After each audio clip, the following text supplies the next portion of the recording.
a Jesús gritando: «Ten piedad de nosotros, hijo de David». Al llegar a la casa, los ciegos se le acercaron y él les preguntó: ¿creen que yo puedo hacer lo que me piden?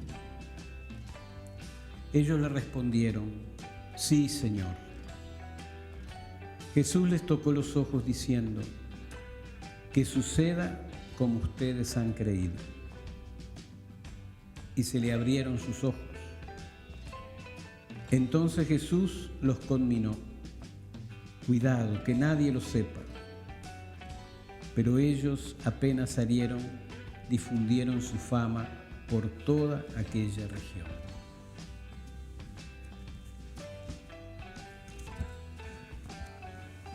Palabra del Señor.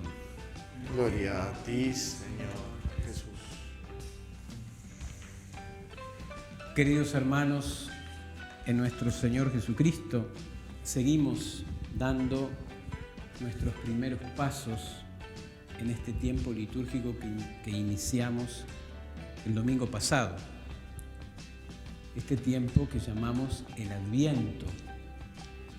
Adviento, palabra que, como ya la Iglesia nos ha enseñado, significa la llegada. Es un tiempo de esperanza por excelencia. Tiempo en que nosotros, de la mano de la Sagrada Escritura y de la mano del testimonio y del ejemplo de María, la Virgen, la Madre de Dios, aprendemos, y ojalá que así sea, aprendemos a hacerle un lugar a Cristo en nuestra vida. Para eso está el Adviento y para eso la Iglesia, que como gran maestra que es, todos los años nos propone este tiempo para que al comenzar el año litúrgico, nosotros en el momento de la vida en que estamos, que ya va a ser distinto al del año pasado en que vivimos el mismo momento, ahí tengamos la posibilidad de prepararnos para hacerle un lugar a Jesús. Porque Cristo está ahí, muy cerca, pero la pregunta es si hay un lugar para Él. Que no nos vaya a pasar como después cuando escuchamos en el relato de la Navidad que José y María querían un lugar y no había lugar, iban por allá y no había lugar, iban por acá y no había lugar y terminaron en un pesebre. Ojalá que nosotros en la vida no le estemos diciendo a Jesús muchas veces con nuestras actitudes, no. Por eso es que nosotros seguimos esta luz de la palabra de Dios y de María, que serán como nuestros maestros, serán como nuestros guías en este camino. Y esa luz que llega a través de la palabra de Dios tiene en el Adviento una dinámica muy especial, que es muy lindo que aprendamos. Casi siempre, en los tiempos litúrgicos del año, el Evangelio es el que lleva la voz cantante. Es decir, es el que determina cuál es el tema principal del día. Y entonces vieron que empezamos con los evangelios y vamos siguiendo capítulo a capítulo la lectura evangélica, sobre todo en el tiempo ordinario, en que vamos leyendo en orden, por eso es ordinario, los evangelios. Y por eso es que tomamos ese evangelio y lo seguimos. En cambio, durante el Adviento, la primera lectura es la que lleva el énfasis. Con mucha frecuencia esta primera lectura está tomada del profeta Isaías, que es el gran profeta del Adviento.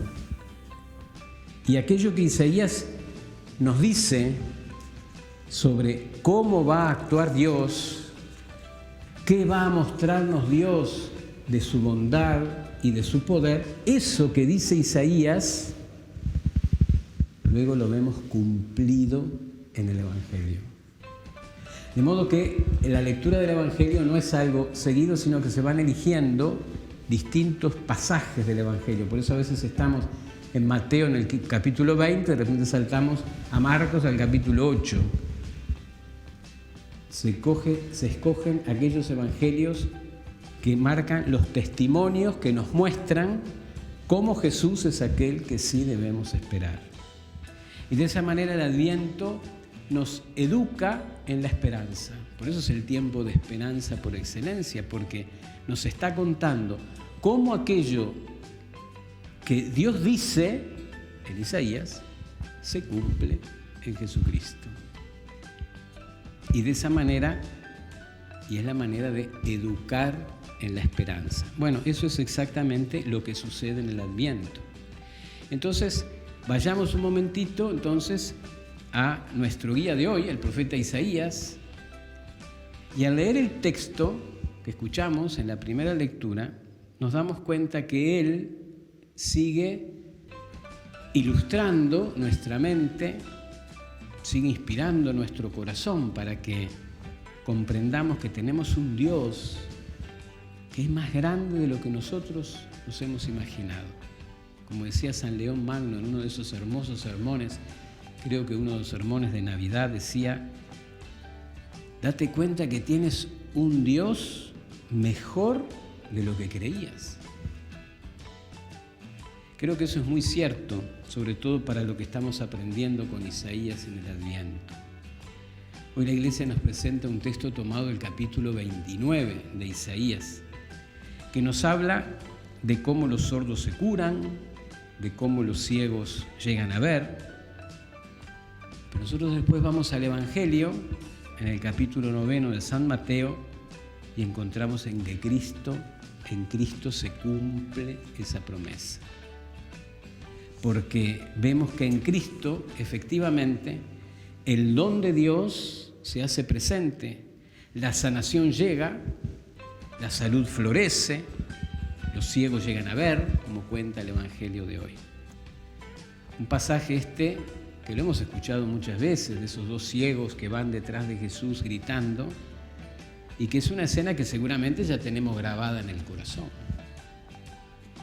Pero hay algo más hermoso, aún más hermoso que la sanación, que es muy hermosa.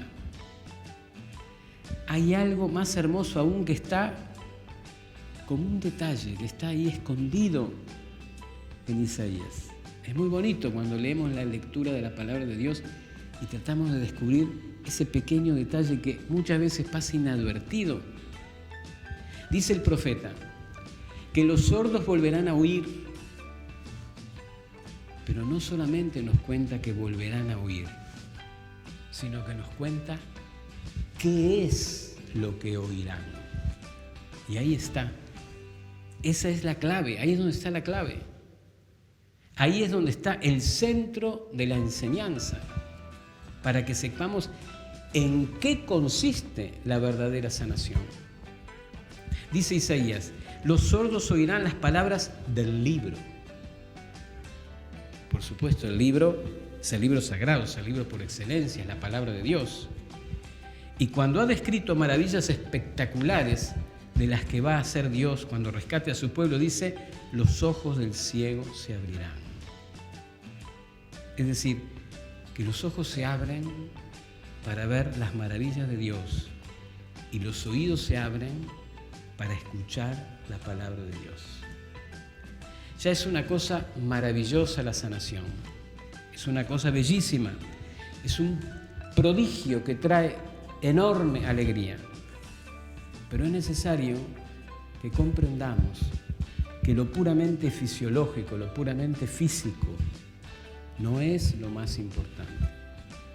Lo más importante en la sanación es que nos pone en el camino de Dios, en la ruta de Dios.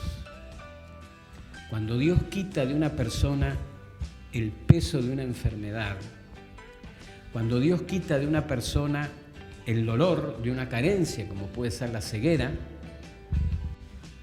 en realidad está poniéndolo en la ruta de la contemplación de sus maravillas y de la escucha de su palabra. Por eso que Jesús siempre, cuando hace uno de estos milagros, vieron que dice: no se lo digan a nadie. no es que está ocultando nada, sino que les está diciendo, tómense un tiempo para descubrir que este milagro externo tiene una enseñanza mucho más profunda. Y después recién anúncienlo. Pero tómense un tiempo, piénsenlo. Hay algo más detrás de esto. Y así también entendemos que este texto no solamente es una buena noticia para los que sean ciegos o para los que sean sordos, sino que también es una buena noticia para ti, para mí. Es una excelente noticia. Y la razón por la que es una buena noticia es porque nosotros, cada uno de nosotros, también tiene, unos más, otros menos, tiene que enderezar la vida. Tenemos que mover todas nuestras antenas para poder percibir la enseñanza de la palabra de Dios. Y tenemos que abrir nuestros ojos hasta poder contemplar las maravillas del Señor, hasta que Él sea realmente el amor de mi vida, el amor de nuestra vida. Por eso, la preciosa palabra de Isaías vale para cada uno de nosotros en esta hermosa enseñanza que creo que tenemos que agradecer profundamente. Porque como decíamos hoy, esta enseñanza y todas las enseñanzas que recibimos en el Adviento, las recibimos de la palabra de Dios y las recibimos del testimonio de María. Los arreglos navideños son muy hermosos y eso no lo podemos negar. Las luces que visten algunas casas y algunos locales comerciales, los árboles adornados, los pesebres, es muy bonito, muy bello el tiempo de la Navidad, el tiempo de preparación para la Navidad. Pero hay algo que seguramente no nos lo van a enseñar esas luces, ni tampoco los árboles adornados. Tal vez puede sugerir, sí, el pesebre, si no nos quedamos contemplando solo la belleza de lo que vemos. Y es que es necesario, la enseñanza es que es necesario hacerle un lugar a Cristo en mi vida. Y eso solo me lo enseña la palabra de Dios. Bueno, vamos a pedirle entonces hoy a María, la Virgen, la Madre de Dios, poder estar atentos a todas estas preciosas enseñanzas que durante el Adviento nos cuenta la palabra de Dios, nos cuenta el amor de su Hijo, nos cuenta lo que Jesús anda haciendo por ahí, nos cuenta el precioso arte de su salvación, nos cuenta el poder de su misericordia para que con todas estas cosas que nos van contando, nosotros vayamos sintiendo en el alma cosas muy bonitas y llegamos a decir, ¿verdad que Él hace todo eso? ¿Verdad que me quiere tanto? ¿Verdad que yo soy importante para Él? Y a medida que nosotros vamos como sintiendo esto en el corazón, el mismo corazón se va como ensanchando. Y así cuando llega el momento de la Navidad, tenemos un pesebre en el alma. Y ahí sí Jesús tiene un lugar donde poder nacer. Ojalá que lo podamos vivir de esta manera. Que así sea.